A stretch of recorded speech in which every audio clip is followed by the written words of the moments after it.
أعوذ بالله السميع العليم من الشيطان الرجيم بسم الله الرحمن الرحيم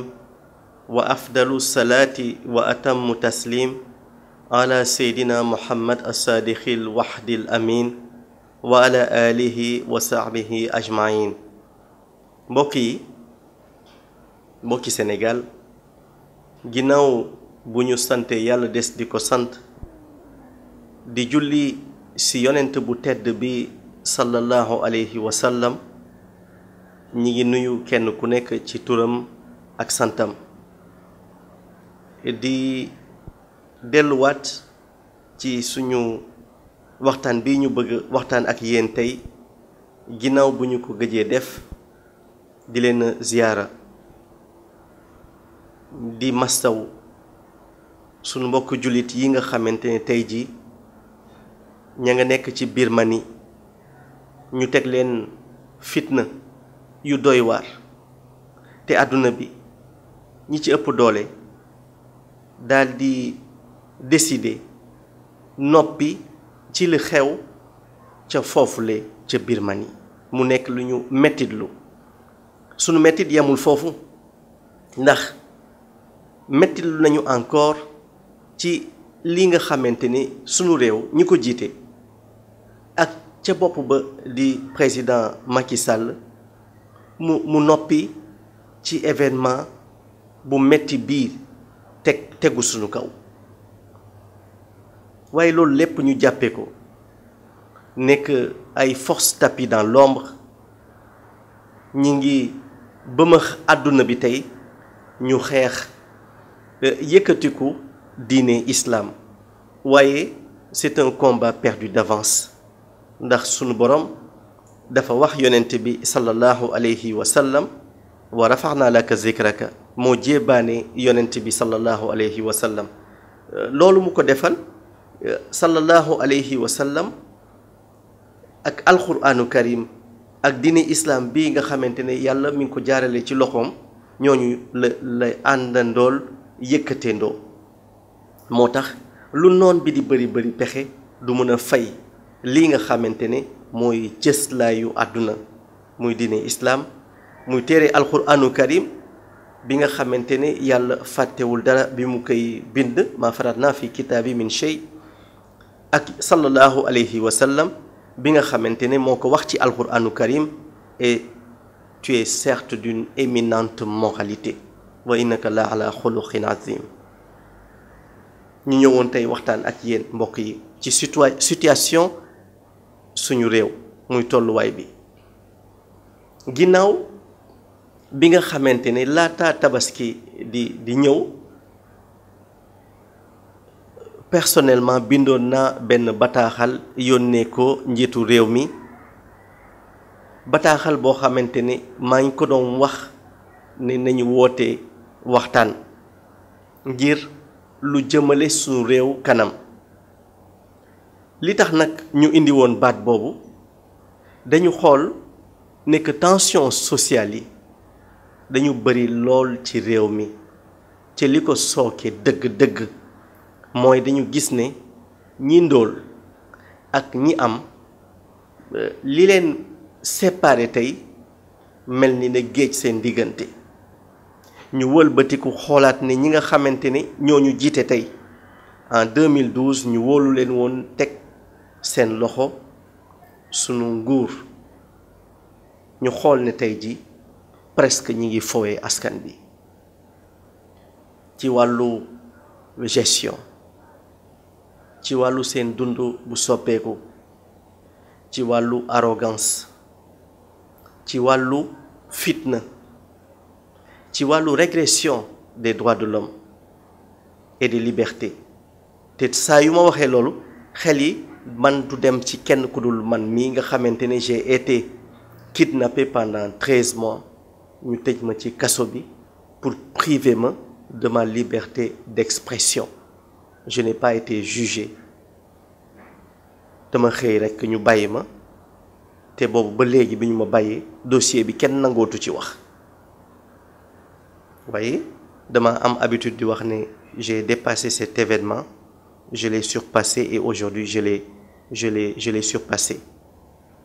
Et c'est cela qui est important à mon humble avis.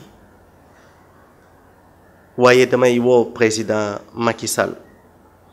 mu comprendre ne li ëpp solo tey moom ci ni mu yoree réew mi mooy mu fexe xeex ba ñu des ci stabilité sociale. suñu desee ci stabilité sociale te loolu waxtaan moo koy indi la concertation bi yàlla doon wax yonent bi à chaque fois dans le Saint Coran mu waxtaan moo taxoon yonent bi am ay saaba yu ko waroon mu leen di woo toujours ci waxtaan ci diisoo ndax diisoo boobu mooy indi jàmm. diisoo boobu aussi mooy tax jàmm di mel ni lu huilé. diisoo boobu mooy indi nit ñi di comprendre te loolu yaakaar naa ne jamono ji lu tumuranke la ci sunu réew te kenn rek moo ko mën a ubbi muy ki nga xamante ne mooy njiitu réew mi. li tax nag ñu indi loolu mooy dafa am yu feeñ ci réew mi benn bi yàggoon na feeñ waaye boobu ba léegi askan bi gisuñu ci seen bopp muy wurus bi feeñ ci Sabodola. tey soo demee population ya dëkkee Sabodola ñoo gën a sonn ci Sénégal dañuy manqué lépp muy manqué dund manqué ndox manqué électricité manqué fu ñu fajoo manqué seen jàng doom yi matul aussi te foofu urus bu takku ma nga fay bàyyi ko weer bu jot te boobu ba léegi kenn ci ñun mënta xam fan la xaalisu wurus boobu di jaar mu nekk question bu doy waar. loolu jàll ñu ñëw ci zircon bi gis ne tey am na ay contrat yoo xamante ne signé nañu ko ci suñu turu askan bi. gis nañu ne géej gi ci tefes gi zircon wu Sénégal nekkul ay profondeur ci kaw tefes bi la nekk gis nañu niñ koy tibbee te zircon bi tamit bi mu nekkee ci tefes gi am na lu muy jouer ci atmosphère wu suñu réew moo tax kenn warul tibb lépp waaye tey jii xool nañu ne ñi ngi koy tibbee di agressé suñu tefes yi te loolu dafay xëcc ndox mi muy gën a dem di fekki kër yi ba bis dana ñëw mu lekk leen parce que yàlla lépp lu mu teg ci benn endroit am na lu tax mu teg ko fa. ñu ngi koy tibb alal jooju aussi ba léegi askan bi gisuñu ban njëriñ ban impact la am ci seen dund ndax feeñul ba léegi. bi loolu jàllee ñu gisaat encore ne pétrole bu bari feeñ na fi gis gaz bi aussi bu bari bu takku feeñ Sénégal ba ñaar yooyu bis bu ñu leen commencé exploiter Sénégal dina positionné wu parmi les pays yi gën a mag ci les pays pétroliers yi gën a mag dina positionné wu aussi si les pays gaziers yi gën a mag ci monde bi mais gis nañu ne tamit signé nañu ay contrat ci suñu turu askan bi waaye ba léegi xamuñu lan la wundu ndax ñi ko def ñi ngi verrouiller ces contrats à double tour ba ñun de wax dëgg yàlla askan bi dégg na ko rek mais amu ci ba léegi benn firnde xanaa yenn saa yi rek premier ministre bi génn mel ni ku ci cof dara mais façon boobu mu cofee mbir mi li ëpp solo ci mbir mi dañu ko nëbb askan bi moo tax tey seen toogaay ñoom ci bopp réew mi jaral na leen ñu faat sax ay bakkan ndax bëgguñu kenn di xam laata tàmbalee gu ñu exploiter pétrole boobu mbaa ñu tàmbalee exploiter gaz bi bëgguñu kenn di xam ci yan condition lañu ko joxee ces multinationales loolu tamit nekk lu ñu jaaxal lool moo tax ñuy woo président de la République mu indi ci moom personnellement ay leeral ndax dafa war a comprendre ne yooyu su feeñee ci réew mi daf modèle de société bi ñu war a am daa war a soppeeku war nañu à partir de 2025 ñu tàmbalee famille bu ne ci réew mi di jot ay rente annuelle yuy wane ne sunu réew mi ngi wàcc ci beneen niveau koom war nañu à partir de 2030 2035 ñu ne Sénégal mi ngi lancé premier fusée bi jëm ci jaww ji. war nañu ko ndax tey dëkk ya ko def li tax ñu def ko tey mën ko ba def ko mooy nekk seeni koom daa dem ba yaatu ndax am nañu gaz am nañu pétrole am nañu or am nañu zircon alal yooyu ñu ko amoon te ña ko def aussi ëppale wuñ ñu parce que nañu dem ba seeni réserve sax du mun a satisfaire seeni demande intérieure suñu demee donc nekk 14 millions d'habitants yu mel noonu feeñ ci réew mi dañ ko war a sante yàlla waaye dañ ko war a dox aussi ci mu leer ndaxte kii ñu jiite tey ji ak ñi mu àndal dañu war a comprendre ne il y a 50 ans ci ginnaaw fii pétrole bi ak gaz bi feeñ suñu ko saytu woon nekku fa ndax pétrole ak gaz dafay dox toogul benn place mais dafa am lu xew ci réew mi te ñoom ñu koy soofantal te loolu moo tax ba gaz bi ak pétrole bi fixé wu ci biir suuf muy tagg yooyu ñuy tagg yonent bi sallallahu alayhi wa sallam dafa am benn bayit bu Cheikh Ahmad Bamba bind ci mujjantalu jamonoom ci njaareem bayit bi nag yàlla mi ngi wax ak les doués de raison bayit bi daf ciy wax ne talabta li rasulullahi fawqa matlabi min allahi rabbi wa rajala min xeyr ay yonent bi sallallahu alayhi wa sallam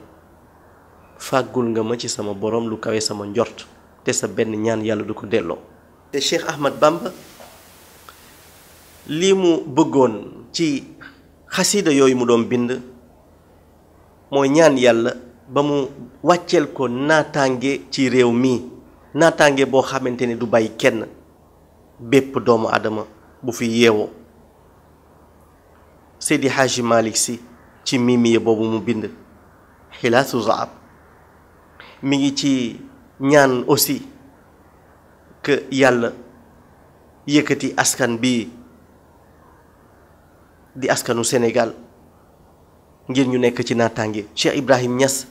def ko ci ruuxul adab nga dem Cheikh Saad Bou wa Hayat defoon la même chose Cheikh Bou Kounta Cheikh Limamou def la même chose yooyu nag ñu daan taggee yonent bi sallallahu alayhi wa sallam moo fixé tey ji pétrole bi ak gaz bi ci biir suuf c'est une démonstration scientifique mystique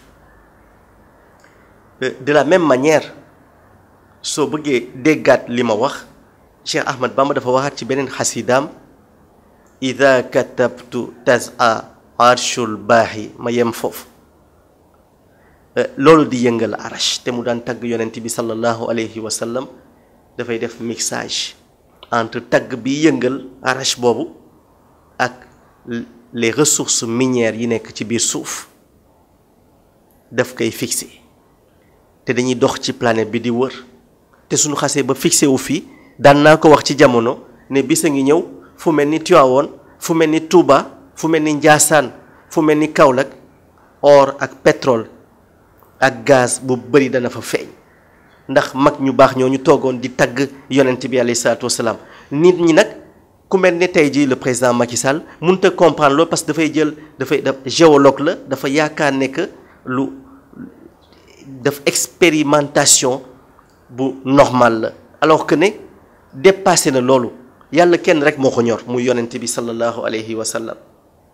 moo tax mu bind li mu bind yépp te fépp fu ñu taggee yonent bi sallallahu alayhi wa sallam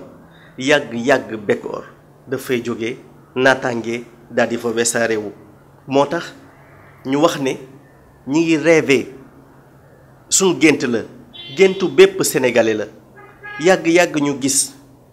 suñu doom dem di jàngi ci école yi te du fay suñu doom dem di jàngi ci école yi te bus ya muy jël pour jàngi du ci fay ñi ngi gént ne yàgg suñu doom yi war nañu suñuy jàngee ci école yi mu nekk ay école d'excellence ñi leen di jàngal ak ñoom ñiy jàng ñoom ñëpp seeni xel dal ñi ngi wax ne gént la ba léegi ci ñun xale waratul suy jàng ci réew mi di jënd fourniture déedéet war nañu tey jii mag waratul di faju ci réew mi di fay alalam war nañu tey jii ñu relever suñu plateaux médicaux yi wax dëgg yàlla te même su pétrole ak gaz feeñul woon ci réew mi tey jii ñi ñu jiite waroon nañu fexe ba indi saafara ci manquement yooyu am parce que c'est une volonté politique dafa manqué tey jii dama yaakaar ne le président Macky Sall comprendre gul encore ban dëkk la jiite il n'a pas encore compris aussi ban rythme la àdduna bi di doxee moo waral tey jii ñu dellu ginnaaw lool mi ngi am nag yoo xamante ne moom mi ngi ci lu mel ni train boobu war a jógee ci biir dëkk bi jëm ci aéroport bu Diass bi Blaise Diagne wax nañu ne train boobu dina daw lu ëpp 100 kilomètres à l'heure waaye damay waxanteeg borom yi xel yi su fekkee ne dafa war a taxaw ci ay arrêt yu dul jeex laata muy egg Blaise Diagne du mës a daw plus de 90 kilomètres à l'heure loolu benn la ñaareel ba mbokk yi imaginez-vous ku wàcc aéroport Blaise Diagne war a wàcc tey jii poste Thiaroye jël train bi nekkoon Italie lu mat 5 ans wàcc poste Thiaroye wàcc buntu Pikine wàcc ci biir Colobane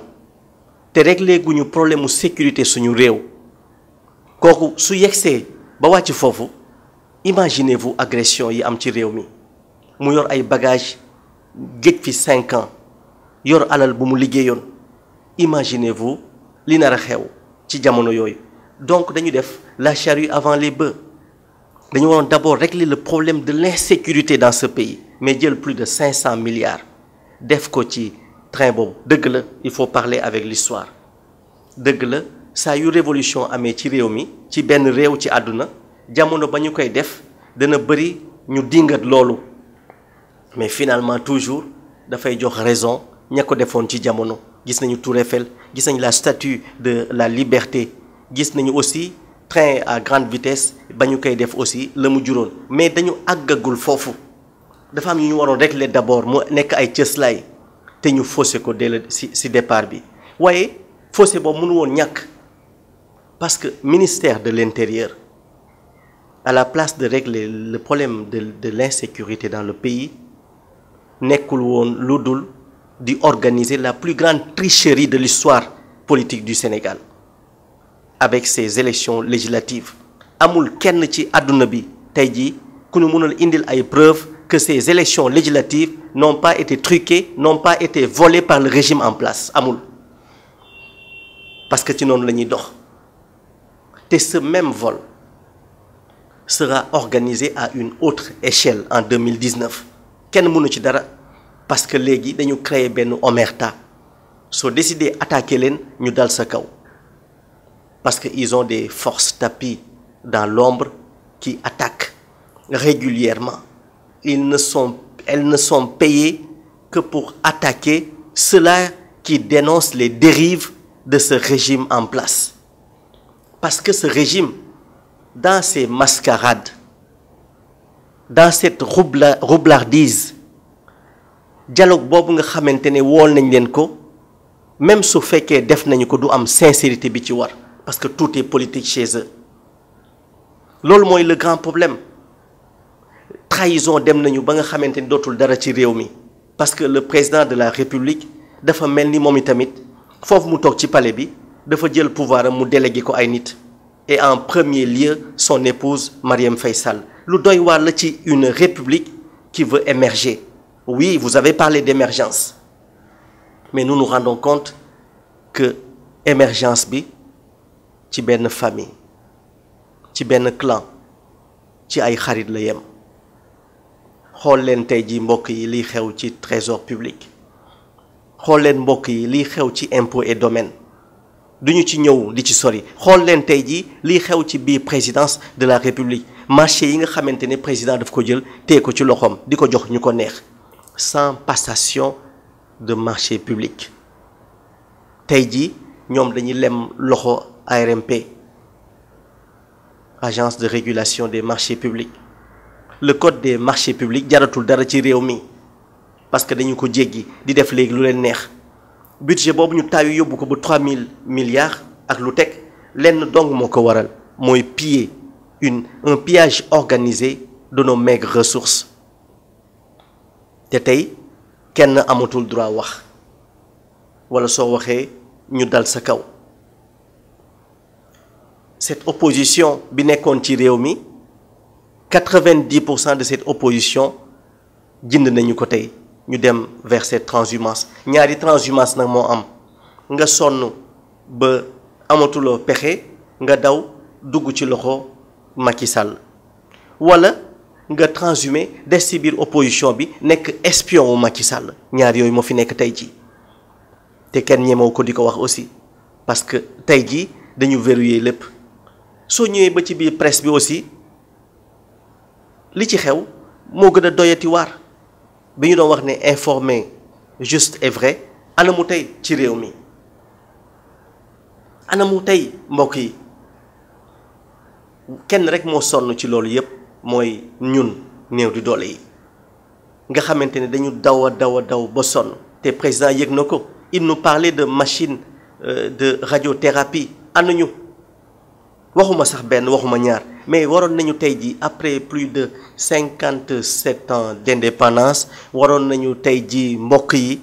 hôpital bu nekk ci réew mi am une machine de radiothérapie waroon nañu hôpital bu nekk ci réew mi depuis 1960 à nos jours am benn plateau médical bu relevé mais yooyu yëpp amu fi moo tax ma wax président Macky Sall lii nga xamante ne mooy image bi mu wane ci àdduna ak ni muy dundee ci biir palais bi ak ni palais bi di nesee loolu reflété wul ñun suñu condition de vie ndax suñu condition de vie yi tey jii la gën a nax saay que jamono bi fi Abdoulaye Wade nekkoon que jamono bi fi Abdou Diouf nekkoon que jamono bi fi Senghor nekkoon loolu tamit feeñaat na tey jii ci remaniement ministériel bi ndax ay règlement de compte yu rëy la jur ci réew mi képp koo leen taxalikool c'est parce que am na loo xamante ne def na ko muy seen defu privé mu ñëw tey jii ba feeñ ci sax naka la ñuy tabbee nit ñi ci biir réew mi moo tax tey jii notre armée comme notre police nationale dañu war a comprendre ne ñoom itamit peuple bi moo leen di fay ci cotisation yooyu nga xamante ne duñ jóg di ko def kenn waru leen monter contre les populations ndaxte su fekkee dialogue bi ñu wax ni président Macky Sall demu ci ak sérieux les gens sortiront dans la rue et ils lui demanderont de partir même avant les élections parce que mënuñu continuer mel ni dañu war a toog mu ñuy boom duñu ko nangu aussi ce n'est pas normal les gens souffrent te Macky Sall daf ko war a comprendre mu jël les vrais bulletins de renseignement ñu wax ko lan moo xew wax Nguna wax ko lan moo xew Sénoba wax ko lan moo xew biir Pikine wax ko lan moo xew Ginnaaw Rail wax ko lan moo xew ci biir prison yi dëgg lan moo fa xew nga xamee sori na lool avenue de la République sori na lool le palais présidentiel nga xam ne soo ko ne jàkk da ngay yaakaar ne tout marche dans ce pays alors que rien ne marche lii daal mbokk yi moo doon le message bi ñu indi tey nous voulons un autre Sénégal oui am nañu sañ-sañu laaj ko ndax amoon nañu ay mag jamono bi ñu toogee di jaamu seen boroom jamono bi ñu toogee di tagg yonent bi sallallahu alayhi wa sallam wanoon nañ leen ne Sénégal bii ñu bëgg tey ñoom ñaagoon nañu ko démb moo tax ñuy ñaan ñii nga xamante ne ñoo ñu jiite ñu ñëw en de meilleurs sentiments ce n'est pas parce que tu es à côté de Macky Sall que da nga war a wax ne tout va bien da nga war a di ko jay da nga war di ko wax loo xamante ne méngoowul ak li xew ci sunu biir kër yi. li xew sunu kër yi président du jàmm nit ñi wàññi soo demee ci biir wàññi ña nga set wecc setul ndaxte dañu bëgg mu set déedéet dañu toggatul président kër yi lu bari yaa ngi romb kër yi fay parce que mënatuñu fay courant bi ndax ni mu yokkoo dafa metti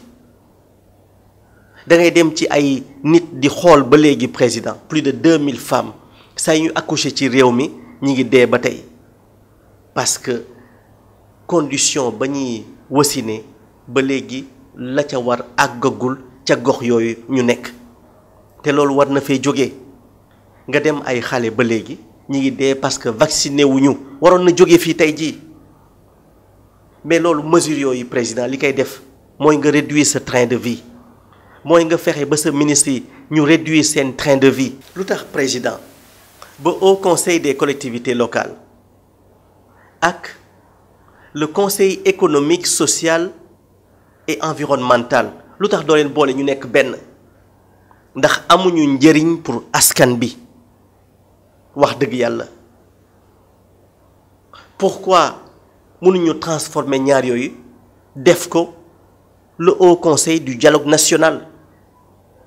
parce que loolu la ñu soxla tey jii tant que dialogue bi jëluñu ko def ko priorité solidarité du am ci réew mi waxtaan su amul aussi dafay sooke bu baax li nga xamante ne mooy cëslaayu république te loolu intelligemment nga ko war a defee yow président de la république ma lay wax ne nag lu bari mi ngi xew ci ministère des finances ak ci trésor public te ump na la wala su la umpul su fekkee da nga coupable ci yooyu xew ca ma xam ne war nañu xoolaat aussi est-ce que ñun président bi ñu am mérité ñu jiite ñu loolu la ñu bëri wax d'ailleurs à travers les réseaux sociaux à travers suñu ay waxtaanu mbedd ñi ngi douter ndax kii mat na dëgg un patriarche du boom déedéet dafay bëri doole nag mais dooleem saa yu ko yëkkatee jëmee ko ci nit ñi jàmm lay doon tëjaate kaso bu bëri bi jaru ko parce que mësut a régler benn problème au contraire daf lay créer ay noon yoo xamante ne mérité woo ko am parce que damay faral di wax ne nag nit mën naa ma gën a yàgg ci réew mi mais gën maa xam Macky Sall wala gën ma ko jege ci jamono lu jafe lay doon ndax dañu xamante biir ma xamoon beneen jikko budul bii ma gis mu jaaxal ma moo tax je ne reconnais plus ce Macky Sall que j'avais fréquenté avant 2012 qui était sympathique qui aimait écouter les gens mais tey nga gis ne déglu farataaltu ko sympathie ba mu amoon boole ko ak di ree saa su ne bokkatul léegi ci philosophie am moo tax mu jaaxal ñu trop ci comportement bi beneen bi maa ngi koy adressé à la première dame yaa ngi commencé di am comportement bu Suzanne Moubarak te yëguloo ko xëy na yaa ngi commencé di am comportement bu Leila Trabelsi te xëy na yëguloo ko yaa ngi commencé am comportement bu Elena Ceausescu te yëguloo ko xëy na waaye loolu yëpp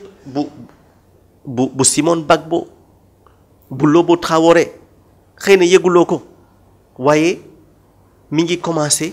di mel ni sa doxalin dafa calqué wu ci loolu ndaxte kat rumeur yi bëri na ku wàcc ñu ne dama jote woon ak Marième Faye Sall ku ñu xañ dara ci réew mi nga ne li tax ñu xañ ma ko mooy ba ma waxee sama dëgg Marième Faye Sall te xool nañu ne sa njaboot say frère madame la première dame ñi ngi lëmbe réew mi ñii ñi ngi ci biir gouvernement bi ñii ñi ngi ci dans les marchés publics ñeneen ñi ngi nekk ay coursiers te attention loolu le dëkk bu mus a am Thierno Souleymane Baal l'avait dit dans la révolution Torodo waxoon na ne nit su jiitee même su fekkee mbokk ya ko dar dañu am xam-xam na fexe ba soril leen ci loolu ñu ko dénk te gis nañu ne président doxewul noonu gis nañu ne yow tamit doxewoo noonu li nekkoon sa rôle dëgg-dëgg mooy à travers la fondation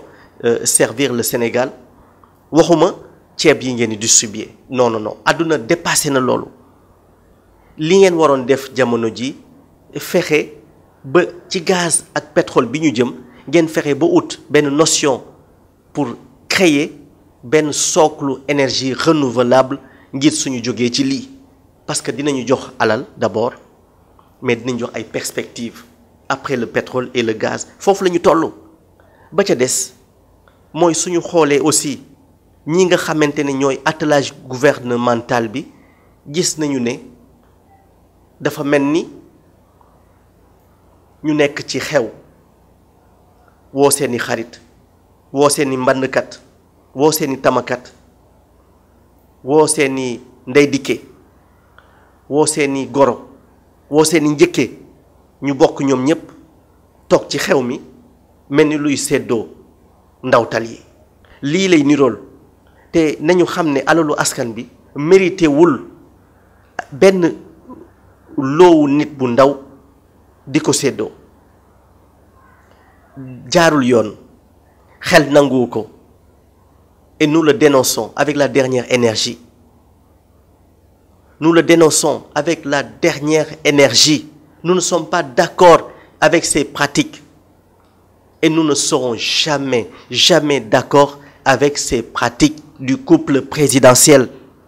loolu mooy wax ji si vous ne voulez pas de ce dialogue alors dites-le clairement et les Sénégalais prendront d'autres mesures parce que cela ne peut plus continuer mënuñu ko maa ngi leen di gërëm di leen sant bu baax di delluwaat di nuyu ñëpp di ziyaara ñëpp di ndokkeel ñëpp di ñaan yàlla mu dolli jàmm ci sunu réew ci barke yonent bu tedd bi sallallahu alayhi wa sallam di ñaan it sunu borom mu defal ñu tawfiq ilaah ci barke yonent bu tedd bi sallallahu alayhi wa sallam alxaqu min rabbikum fa man shaa falyu'min wa man shaa falyakfur wassalaamu alaykum wa rahmatullahi taala wa barakatuhu